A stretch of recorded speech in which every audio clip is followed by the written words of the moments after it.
Walk into almost any corporate boardroom today, and you'll find the primary anxiety revolves around the flawless execution of machines.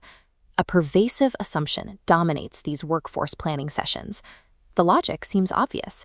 If an artificial intelligence system proves it can perform a task, it will immediately replace the human employee doing it. Yet recent economic data directly contradicts this expectation. Corporate adoption rates are wildly uneven across the market, creating a persistent organizational paradox. Certain sectors are deploying automation at massive scale, like in professional services, complex financial analysis, and software development teams. These teams are actively integrating large language models into their daily workflows. Conversely, sectors with incredibly high technological exposure, like healthcare and legal services, show surprisingly low adoption rates. The models possess the required capabilities, but the organizations resist the substitution. This discrepancy exists because human replacement is a decision governed entirely by organizational economics, not a technological inevitability. An AI model capable of drafting a complex legal document does not automatically terminate a paralegal. The technical ability to write the brief is only the first variable in a much larger equation. Human-to-AI substitution is actually dictated by risk-adjusted organizational economics. Organizations automate roles when, and only when, the AI agent offers a lower effective cost, after accounting for the firm's specific hierarchy, regulatory environment, and strategic exposure. The stakes for miscalculating this threshold are incredibly severe. Firms that mismanage this transition risk severe damage to competitive positioning, total collapse in workforce morale, or catastrophic regulatory penalties. Obsessing over pure technology benchmarks provides a highly inaccurate metric for executive planning. To understand where automation will actually strike, we have to look past the code and measure the risk. This balance scale illustrates the baseline economic contest between human and machine, dictated by the threshold substitution rule. On the left is total human compensation. On the right, the nominal cost of AI licensing and compute power. At first glance, the AI side is far lighter. Nominal licensing fees create a deceptive illusion of immediate profitability, making substitution look like an easy cost-saving victory. But this calculation ignores the crucial missing variable in the total cost equation, the operational risk penalty. The first component of this penalty is reliability. This block represents the cost of out-of-distribution errors, model hallucinations, and the ongoing human oversight required to catch those mistakes. The second component is compliance. This represents the massive financial threat of regulatory action, such as SEC fines for algorithmic trading errors or medical malpractice suits for incorrect diagnostics. The final component is reputation. Adding the potential cost of brand damage and consumer trust loss into the equation violently tips the scale back. The human worker becomes the cheaper economic option. This risk weighting changes depending on the industry. Take a low-risk context, a logistics firm automating supply chain route optimization. Here, the risk penalties shrink, and the scale tips easily toward full AI substitution. Contrast that with a high-risk context. A healthcare provider deploying diagnostic AI faces strict FDA oversight and severe liability. The compliance penalty creates a massive barrier, economically protecting the human medical role. This creates a discontinuous model. Workforce substitution does not happen gradually as technology improves. It triggers instantly, entirely contained to the moment the risk-adjusted cost gap crosses zero. Risk governance is therefore no longer a defensive legal tactic. It operates as a highly strategic organizational design lever that determines exactly which roles survive. We can apply these economic thresholds directly to the workforce to see exactly who faces the highest exposure. For decades, legacy industrial assumptions dictated that routine, low-skill manual labor would be the first target of automation. Large language models break that historical pattern. This graph charts the economics of traditional human capital. As human skill level increases on the horizontal axis, the cost to employ that human rises exponentially on the vertical axis. This curve is driven by very specific factors.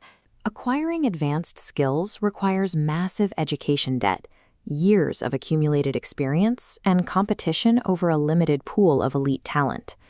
Artificial intelligence capabilities scale with an entirely different economic logic. AI requires immense upfront capital for initial training, but once that model is built, pushing it to perform at a higher capability level incurs only a fraction of a cent in marginal inference cost. The flat AI cost line undercuts the steep human compensation curve at a specific point. Everything past this intersection enters a high-exposure vulnerability zone. A system capable of elite cognitive analysis costs roughly the exact same per task as a system performing basic data entry. The resulting reality is highly counterintuitive. In complex office environments, highly paid, college-educated professionals are now economically cheaper to automate than mid-level workers executing physical tasks. Relying on advanced degrees and cognitive specialization offers no automatic immunity. When human compensation rises steeply enough, high-skill workers become prime economic targets. To see where this vulnerability is most concentrated, we have to map these cost pressures onto the physical architecture of a firm. The data reveals a specific organizational feature called Corollary 2, the unique exposure of the corporate middle manager. This pyramid represents a standard corporate hierarchy. A powerful force exerts pressure from the bottom, cost-based substitution. As we move up the chain, compensation costs escalate geometrically. Because their salaries are higher than frontline workers, managers attract heavy financial optimization pressure. But an opposing force pushes downward from the top of the firm: substitution feasibility. Absolute accountability limits how close automation can get to the top. Top executives remain shielded because SEC regulations, fiduciary duties, and ultimate legal liability cannot be legally outsourced to an algorithm. A human must hold the final risk. This creates a single crossing pattern.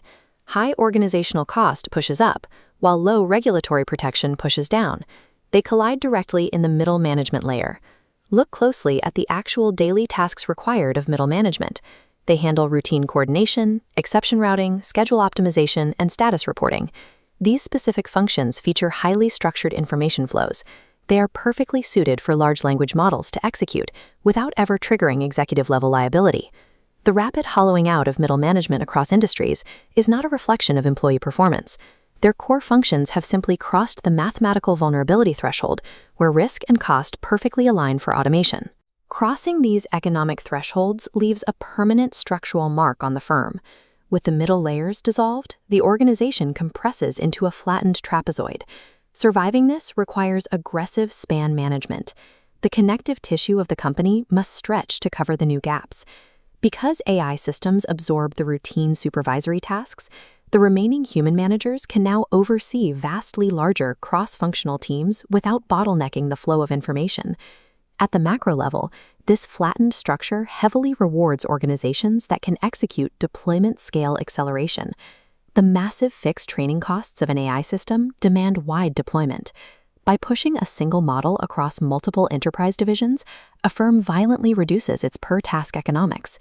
This dynamic constructs a massive structural moat. Early adopters and platform firms reach cost substitution thresholds far faster than smaller competitors operating with higher unit costs.